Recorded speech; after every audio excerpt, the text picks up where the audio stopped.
Periods అప్పుడు bleeding చాలా కొద్దిగా ఎందుకు అవుతుంది? వీటికి కారణాలు ఏంటి?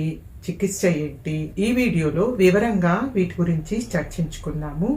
Welcome back to Geetha's health care. నేను డాక్టర్ గీత, కన్సల్టెంట్ గైనకాలజిస్ట్ మరియు general surgeon, practising in Warangal past 15 years. చాలా మంది మహిళలకు ఈ రీప్రొడక్టివ్ ఏజ్ గ్రూప్లో ఉన్నప్పుడు పీరియడ్స్లో బ్లీడింగ్ అనేది చాలా తక్కువగా అవుతూ ఉంటుంది. అంటే దీన్ని స్కాంటీ పీరియడ్స్ అంటారు. మెడికల్ పరిభాషలో దీన్ని హైపోమెనోరియా అంటారు. ఈ హైపోమెనోరియా ఏర్పడడానికి కారణాలు ఏంటి? నార్మల్గా పీరియడ్స్ అప్పుడు ఫస్ట్ 2 days బ్లీడింగ్ అనేది చాలా కొంచెం ఉంటుంది. తర్వాత 3వ రోజు 4వ రోజు బ్లీడింగ్ అనేది ఎక్కువగా అవుతూ ఉంటుంది. ఆ తర్వాత మరొక 2 రోజులు కొంచెంగా అవుతూ పీరియడ్స్లో బ్లీడింగ్ అనేది ఆగిపోతూ ఉంటుంది. ఇది నార్మల్గా మనకు జరిగేది. కానీ ఈ స్కాంటీ పీరియడ్స్ ఉన్నప్పుడు వీళ్ళలో బ్లీడింగ్ అనేది 1 రోజు 2 రోజులు మాత్రమే అవుతూ ఉంటుంది. నార్మల్గా 2-3 నాప్కిన్స్ వాడుకునే వాళ్ళు ఈ స్కాంటీ పీరియడ్స్ వచ్చినప్పుడు కేవలం రోజుకి 1 నాప్కినే వాడుకుంటూ ఉంటారు. పీరియడ్స్ లో బ్లీడింగ్ అనేది 1-2 రోజుల తర్వాత ఆగిపోతూ ఉంటుంది. స్కాంటీ పీరియడ్స్ వచ్చినప్పుడు తప్పకుండా దీని కారణాల గురించి తెలుసుకోవాల్సి ఉంటుంది. ఇటువంటి పేషెంట్స్ ని ఇన్వెస్టిగేట్ చేయాలి, వీళ్ళకి చికిత్సను కూడా ఇవ్వవలసి ఉంటుంది. మరి వీటికి కారణాలు ఏంటి? మొదటిది మెనార్కే మరియు పెరిమెనోపాసల్ ఏజ్. మెనార్కే అంటే ఆడపిల్లలు మెచ్యూరిటీ అవడం. యూజువల్గా 13 ఏళ్ల నుంచి 15 ఏళ్ల వరకు మెచ్యూరిటీ అనేది వస్తూ ఉంటుంది. ఈ టైంలో హైపోథలామో పిట్యూటరీ ఓవేరియన్ యాక్సిస్ అనేది మెచ్యూరిటీ అనేది ఉండదు. ఇందులో ఈ యాక్సిస్లో ఇంకా దీనికి పరిణతి అనేది ఏర్పడదు కాబట్టి హార్మోనల్ ఇంబ్యాలెన్స్ అనేది కూడా వస్తూ ఉంటుంది. హైపోథలామో పిట్యూటరీ ఓవేరియన్ యాక్సిస్ మెచ్యూరిటీ అనేది ఏర్పడడానికి కొన్నిసార్లు 1-2 ఏళ్ళు పడుతూ ఉంటుంది. ఈ టైంలో ఇర్రెగ్యులర్ పీరియడ్స్ రావడము, కొన్నిసార్లు స్కాంటీ పీరియడ్స్ రావడము, కొన్నిసార్లు పీరియడ్స్ రాకనే పోవడము, ఇటువంటివన్నీ జరుగుతూ ఉంటుంది. తర్వాత పెరిమెనోపాసల్ ఏజ్ అంటే పీరియడ్స్ ఆగిపోయే టైం, అంటే మెనోపాస్కి ముందు అన్నమాట. ఈ టైంలో కూడా హార్మోనల్ ఇంబ్యాలెన్స్ అనేది వస్తూ ఉంటుంది. దీనివల్ల స్కాంటీ పీరియడ్స్ అనేది సర్వసాధారణంగా వస్తుంది. ఈ రకంగా మనకు పీరియడ్స్ స్టార్ట్ అయ్యేటప్పుడు మరియు పీరియడ్స్ ఎండ్ అయ్యేటప్పుడు ఈ హైపోథలామో పిట్యూటరీ ఓవేరియన్ యాక్సిస్ ఇంబ్యాలెన్స్ వల్ల మనకి హార్మోనల్ ఇంబ్యాలెన్స్ ఏర్పడుతూ ఉంటుంది. దీనివల్ల పీరియడ్స్ లో స్కాంటీ బ్లీడింగ్ అనేది వస్తూ ఉంటుంది. దీని గురించి భయపడవలసిన పని లేదు. దీనికి ఈ మెనార్కీ టైంలో అడోలసెంట్ గర్ల్స్ కి ఐరన్ టాబ్లెట్స్ ఇస్తే సరిపోతుంది. వీళ్ళకు 1 to 2 years వరకు వెయిట్ చేస్తే పీరియడ్స్ అనేది రెగ్యులరైజ్ అవుతూ ఉంటుంది. ఫిజియలాజికల్ ప్రాసెస్ ఇది నేచురల్ గానే దానికంతట అదే కరెక్ట్ అయిపోతుంది. దీనికి ఎటువంటి ట్రీట్మెంట్ అవసరం లేదు. రెండో కాజు స్ట్రెస్ లెవెల్స్ ఎక్కువగా ఉన్నప్పుడు, కొంతమంది ఆడవాళ్లకు ఇంట్లో సమస్యలు ఏర్పడినప్పుడు, లేదు దగ్గర వాళ్ళ మరణాలు ఏదైనా సంభవించినప్పుడు, లేదు వాళ్ళకే ఏదైనా ఆపరేషన్స్ అయినప్పుడు, వీళ్ళకు ఏదైనా యాక్సిడెంట్స్ అయినప్పుడు, వర్క్ స్ట్రెస్ ఎక్కువ ఉండడం, టెన్షన్స్ ఉండడం, ఎమోషనల్ ఇంబ్యాలెన్స్ కావడం, కొంతమంది స్టూడెంట్స్కి ఎగ్జామ్స్ ఉండడం, ఇటువంటివన్నీ ఉన్నప్పుడు కూడా హార్మోనల్ ఇంబ్యాలెన్స్ వస్తూ ఉంటుంది. వీటి వల్ల స్కాంటీ పీరియడ్స్ అనేది కూడా వస్తూ ఉంటుంది. ఇటువంటి ప్రాబ్లమ్స్ ఉన్న వాళ్ళు స్ట్రెస్ ఫ్రీ సొల్యూషన్స్ ని వీళ్ళు చూస్ చేసుకోవాల్సి ఉంటుంది. యోగా, మెడిటేషన్ చేయడం, తర్వాత మంచి మ్యూజిక్ వినడం, తర్వాత చిన్న పిల్లలతో ఆడుకోవడం, ఇంట్లో ఏదన్నా జంతువులను పెంచుకోవడం, ఇవన్నీ కూడా స్ట్రెస్ రిలీజ్ కావడానికి ఎంతో యూస్ఫుల్గా ఉంటాయి. హార్మోనల్ ఇంబ్యాలెన్స్ లో మొదటగా మనం చెప్పుకోవాల్సింది polycystic ovarian syndrome are polycystic ovarian disease. ఈ ప్రాబ్లం ఉన్న వాళ్ళు చాలా ఎక్కువ వెయిట్ ఉంటూ ఉంటారు. వీళ్ళకి అన్వాంటెడ్ హెయిర్ అనేది ఫేస్ లో వస్తూ ఉంటుంది. తర్వాత వీళ్ళకు ఇర్రెగ్యులర్ పీరియడ్స్ వస్తూ ఉంటుంది. కొన్నిసార్లు వీళ్ళకి ఇన్ఫర్టిలిటీ కూడా వస్తూ ఉంటుంది. ఇన్వెస్టిగేట్ చేసినప్పుడు FSH, LH ఇవి రేషియో అనేది ఆల్టర్ అయిపోవడం, తర్వాత వీళ్ళకి ఆండ్రోజన్ లెవెల్స్ అంటే టెస్టోస్టెరాన్ హార్మోన్ లెవెల్స్ చాలా ఎక్కువగా ఉండడం, వీటి వల్ల వీళ్ళకు యాక్నీ, ఈ అన్వాంటెడ్ ఫేషియల్ హెయిర్ రావడం, ఇటువంటివన్నీ జరుగుతూ ఉంటుంది. ఈ ప్రాబ్లం ఉన్న వాళ్ళు తప్పకుండా న్యూట్రిషనల్ డైట్ తీసుకోవాల్సి ఉంటుంది, ఎక్సర్సైజ్ చేయాల్సి వస్తుంది, హార్మోనల్ ట్రీట్మెంట్ తీసుకోవాల్సి వస్తుంది. తర్వాత వీళ్ళు వెయిట్ రెడ్యూస్ కూడా వీళ్ళు చేసుకోవాల్సి వస్తుంది. అంతేకాకుండా వీళ్ళకు 4th generation oral contraceptive pills అనేవి వీళ్ళకి సజెస్ట్ చేస్తూ ఉంటాము. వీళ్ళు ఈ టాబ్లెట్స్ని మినిమం ఒక 6 months వరకు వాడుకోవాల్సి వస్తుంది. ఇర్రెగ్యులర్ పీరియడ్స్ వీళ్ళకి కరెక్ట్ అయిన తర్వాతే వీళ్ళు ప్రెగ్నెన్సీ ప్లాన్ చేసుకోవాల్సి ఉంటుంది. విగరస్ ఎక్సర్సైజెస్, కొంతమంది వెయిట్ రెడ్యూస్ కావాలని, అది కూడా చాలా షార్ట్ స్పాన్ ఆఫ్ టైంలో అయిపోవాలని అనుకుంటుంటారు. ఓవర్ ఎంతూజియాస్టిక్గా రోజు చాలా విగరస్ ఎక్సర్సైజ్ చేయడం, 1 monthలోనే డ్రాస్టిక్గా వెయిట్ రెడ్యూస్ అయిపోవడం, ఇటువంటివి చేస్తూ ఉంటారు. వెయిట్ పెరిగినప్పుడు ఏ రకంగా హార్మోనల్ ఇంబ్యాలెన్స్ వస్తుందో అలాగే డ్రాస్టిక్ వెయిట్ రెడ్యూస్ అయినప్పుడు కూడా హార్మోనల్ ఇంబ్యాలెన్స్ అనేది వస్తూ ఉంటుంది. వీళ్ళు ఉండవలసిన వెయిట్ కన్నా దాదాపుగా సగం కన్నా తక్కువే ఉంటూ ఉంటాయి. అనెరెక్సియా నర్వోసా అనే డిసీజ్ వీళ్ళలో వస్తూ ఉంటుంది. ఎముకల గూడు లాగా ఉంటుంది వీళ్ళ శరీరము. వీళ్ళ బాడీలో ఎక్కడ ఫ్యాట్ అనేది కూడా ఉండదు. ఇటువంటి వాళ్ళలో ఇర్రెగ్యులర్ పీరియడ్స్ కానీ, స్కాంటీ పీరియడ్స్ కానీ, కొన్నిసార్లు అసలు పీరియడ్సే ఉండదు. దీన్ని ఎమినోరియా అంటూ ఉంటారు. ఇటువంటి ప్రాబ్లం ఉన్నవాళ్ళు తప్పకుండా వీళ్ళు డాక్టర్ని కన్సల్ట్ చేయాల్సి ఉంటుంది. వీళ్ళు ఫుడ్ని బాగా తీసుకోవాలి, ఫ్యాట్ ఇంటేక్ అనేది ఎక్కువగా తీసుకోవాలి. కొన్నిసార్లు వీళ్ళు సైకాట్రిక్ ట్రీట్మెంట్ కూడా తీసుకోవాల్సి ఉంటుంది. హార్మోనల్ ఓరల్ కాంట్రాసెప్టివ్ పిల్స్, కొంతమంది పిల్లలు వద్దు అని చాలా వరకు ఈ హార్మోనల్ పిల్స్ అనేది వాడుతూ ఉంటారు.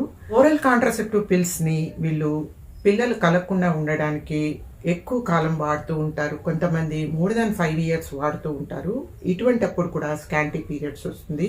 మరికొంతమంది డెలివరీ అయిన తర్వాత పిల్లలు కలగకుండా ఉండడానికి ఈ డిపాట్ ఇంజెక్షన్స్ వేసుకుంటూ ఉంటారు. ప్రొజెస్ట్రాన్ ఇంజెక్షన్ ప్రతి 3 నెలలకు ఒక ఇంజెక్షన్ వేసుకుంటూ ఉంటారు. వీటిని వాడినప్పుడు కూడా స్కాంటీ పీరియడ్స్ అనేది వస్తుంది. మరికొంతమంది Marina IUCD, intrauterine contraceptive device, ఇది ఇర్రెగ్యులర్ పీరియడ్స్, హెవీ పీరియడ్స్ ఉన్న వాళ్ళు ఈ మెరీనా డివైస్ని వాడుతూ ఉంటారు. ఈ హార్మోనల్ డివైజెస్, ఈ కాంట్రాసెప్టివ్ పిల్స్ ఇవన్నీ కూడా వాడినప్పుడు తప్పకుండా స్కాంటీ పీరియడ్స్ అనేది కూడా వస్తూ ఉంటుంది. తర్వాత ఇంప్లాంటేషన్ బ్లీడింగ్, పల్దీకరణ జరిగిన తర్వాత ఎగ్ వెళ్ళి ఎండోమెట్రియంలో ఇది ఇంప్లాంట్ అవుతూ ఉంటుంది. ఈ ఇంప్లాంటేషన్ టైంలో కొన్నిసార్లు బ్లీడింగ్ అనేది కూడా అవుతూ ఉంటుంది. ఈ బ్లీడింగ్ యూజువల్గా వీళ్ళకి రావాల్సిన పీరియడ్ టైంని ఇది కొరిలేట్ చేస్తూ ఉంటుంది. వీళ్ళకు పీరియడ్ రావాల్సిన డేట్లోనే ఇంప్లాంటేషన్ బ్లీడింగ్ రావడం వల్ల కొన్నిసార్లు వీళ్ళు పీరియడ్గా పరిగణిస్తూ ఉంటారు. కాకుంటే పీరియడ్లో వచ్చినంత బ్లీడింగ్ ఇక్కడ రాదు, చాలా స్కాంటీగా బ్లీడింగ్ వస్తూ ఉంటుంది. కాకుంటే వీళ్ళకు ఆ తర్వాత ప్రెగ్నెన్సీ తర్వాత వచ్చే సిమ్టమ్స్ అన్నీ కూడా కనిపిస్తూ ఉంటాయి. యూరిన్ టెస్ట్ చేసుకుంటే పాజిటివ్ రావడము, ఇటువంటివన్నీ జరుగుతూ ఉంటాయి. తర్వాత లాక్టేటింగ్ మదర్స్ అంటే పిల్లలకు పాలిచ్చే తల్లులు. పిల్లలకి పాలిచ్చే తల్లుల్లో ఈస్ట్రోజన్ హార్మోన్ అనేది చాలా తక్కువగా ఉంటుంది. ప్రొలాక్టిన్ హార్మోన్ అనేది చాలా ఎక్కువగా ఉంటుంది. దీనివల్ల వీళ్ళకు కొన్నిసార్లు పీరియడ్స్ అసలు రావు. ఒకవేళ పీరియడ్ వచ్చినా కూడా చాలా స్కాంటీ పీరియడ్స్ అనేది వస్తూ ఉంటుంది. వీళ్ళు బ్రెస్ట్ ఫీడింగ్ని తగ్గించడం లేదు ఆపేసినప్పుడు వీళ్ళ పీరియడ్స్ అనేవి వీళ్ళకు వస్తూ ఉంటుంది. ఆషర్మ్యాన్ సిండ్రోమ్ అంటే అబార్షన్ అప్పుడు డైలటేషన్ క్యూరేటస్ అనేది చేస్తూ ఉంటారు. ఇది కొంతమంది అన్క్వాలిఫైడ్ పర్సన్స్ డిఎన్సి చేసేటప్పుడు విగరస్గా ఈ క్యూరేటస్ అనేది చేస్తూ ఉంటారు. అంటే వీళ్ళు మనకు కావలసిన ప్రోడక్ట్స్ ఆఫ్ కన్సెప్షన్ని వీళ్ళు క్యూరటైజ్ చేసేటప్పుడు ఓవర్ ఎంతూజియాస్టిక్గా ఎండోమెట్రియం లేయర్ను కూడా వీళ్ళు క్యూరటైజ్ చేస్తారు, అంటే గీకి పడేస్తూ ఉంటారు. వీళ్ళు ఏమనుకుంటారంటే బాగా క్లీన్ చేయకపోతే అబార్షన్ అయిన తర్వాత వీళ్ళు మళ్ళీ బ్లీడింగ్ అని వాళ్ళ దగ్గరకు వస్తూ ఉంటారని వీళ్ళు దీన్ని బాగా క్లీన్గా మొత్తం క్యూరటైజ్ చేసేయాలని ఓవర్ ఎంతూజియాస్టిక్గా మొత్తం ఎండోమెట్రియం లేయర్ను కూడా వీళ్ళు మొత్తం కూడా గీకి పడేస్తూ ఉంటారు. ఇలా మొత్తం ఎండోమెట్రియం లేయర్ అంతా కూడా తీసేయడం వల్ల యూట్రస్లో ఉండే నార్మల్ ఎండోమెట్రియం అంతా కూడా పోతుంది. ఇలా పోయినప్పుడు గర్భాశయం లోపలంతా పచ్చిగా తయారయ్యి అక్కడ పుండులాగా ఏర్పడి వాటికి ఈ గర్భాశయం గోడలు కూడా ఇలా అంటుకొని పోతూ ఉంటుంది. వీళ్ళకు ఫ్యూచర్లో ప్రెగ్నెన్సీస్ రావడం కూడా చాలా కష్టమవుతుంది. ఎందుకంటే క్యావిటీ అనేది పూర్తిగా ఆబ్లిటరేట్ అయిపోతుంది. అంటే ఉండాల్సినంత క్యావిటీ ఉండదు కాబట్టి లోపలంతా అతుకులు ఏర్పడిపోయి క్యావిటీ అనేది ఉండదు. వీళ్లకు ఎండోమెట్రియం అనేది పూర్తిగా ఉండదు, లేదు అక్కడక్కడ కొంచెం ఎండోమెట్రియం ఉండిపోవడం వల్ల వీళ్ళకు స్కాంటీ పీరియడ్స్ అనేది వస్తూ ఉంటుంది. వీళ్ళకు ఇన్ఫర్టిలిటీ అనేది కూడా బాగా వస్తుంది. తర్వాత టీబీ ఎండోమెట్రియం, అంటే ఎండోమెట్రియంకి టీబీ అటాక్ అయినప్పుడు కూడా మనకు స్కాంటీ పీరియడ్స్ అనేది వస్తుంది. ఈ టీబీ ట్యూబర్కులోసిస్ వ్యాధి గర్భాశయం లోపలి పొర ఎండోమెట్రియంకి అటాక్ అయినప్పుడు ఎండోమెట్రియం అంతా కూడా ఇన్ఫెక్ట్ అవుతూ ఉంటుంది. ఇలా ఇన్ఫెక్ట్ అయినప్పుడు ఈ ఎండోమెట్రియం అంతా కూడా షెడ్ అయిపోతూ ఉంటుంది. ఇక్కడ కూడా మనకు ఎండోమెట్రియం అంతా కూడా షెడ్ అయిపోవడం వల్ల మనకు కొంచెం ఎండోమెట్రియమే ఉండడం వల్ల వీళ్ళకి కూడా స్కాంటీ బ్లీడింగ్ అనేది వస్తూ ఉంటుంది. అంతేకాకుండా వీళ్ళకి లోవర్ అబ్డమిన్ పెయిన్ ఉంటుంది. అంటే క్రానిక్ లోవర్ అబ్డమిన్ పెయిన్, అంటే వీళ్ళకి ఎప్పటికీ ప్రొలాంగ్గా లోవర్ అబ్డమిన్ పెయిన్ అనేది వస్తూ ఉంటుంది. ఇన్ఫర్టిలిటీ ఉంటుంది. వీళ్లకు మనము టీబీ ఎండోమెట్రియంని డయాగ్నోస్ చేయాలి అంటే ఎండోమెట్రియల్ బయాప్సీ అనేది చేయాల్సి ఉంటుంది. ఎండోమెట్రియల్ బయాప్సీ అంటే లోపల ఎండోమెట్రియం నుంచి చిన్న ముక్క తీసి పరీక్షకు పంపిస్తూ ఉంటాము. అంతేకాకుండా వీళ్ళకి కొన్నిసార్లు లాప్రోస్కోపీ, హిస్ట్రోస్కోపీ కూడా అవసరం పడుతూ ఉంటుంది. DNA PCR టెస్ట్ అనేది చేస్తూ ఉంటారు. దీని ద్వారా టీబీ ఎండోమెట్రియంని మనము డయాగ్నోస్ చేయవచ్చు. తర్వాత థైరాయిడ్ డిజార్డర్స్. థైరాయిడ్ హార్మోను ఎక్కువ తక్కువలో ఉండడం వల్ల తప్పకుండా మెన్స్ట్రువల్ ఇర్రెగ్యులారిటీస్ అనేది వస్తూ ఉంటుంది. హైపోథైరాయిడిజం అంటే తక్కువగా ఉంది థైరాయిడ్ హార్మోన్ అనుకోండి, బ్లీడింగ్ అనేది ఎక్కువ అవుతూ ఉంటుంది.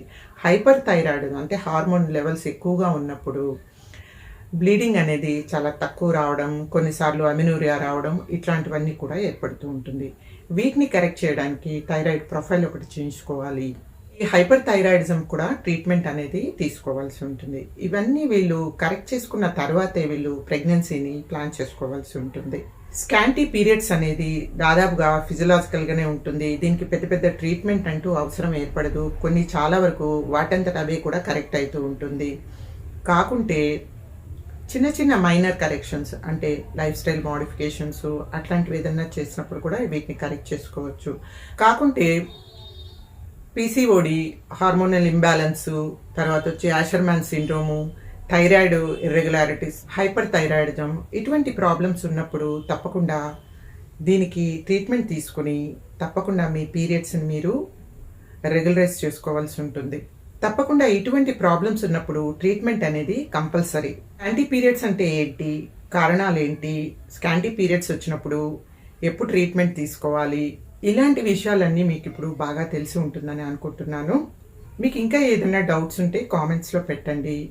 ఈ వీడియో మీకు నచ్చితే లైక్ చేయండి, మీ ఫ్రెండ్స్కి షేర్ చేయండి. నా ఛానల్ని సబ్స్క్రైబ్ చేసుకోండి. సబ్స్క్రైబ్ చేసుకుంటే నా వీడియోస్ అన్నీ మీరు మిస్ కాకుండా చూడొచ్చు. Thank you for watching.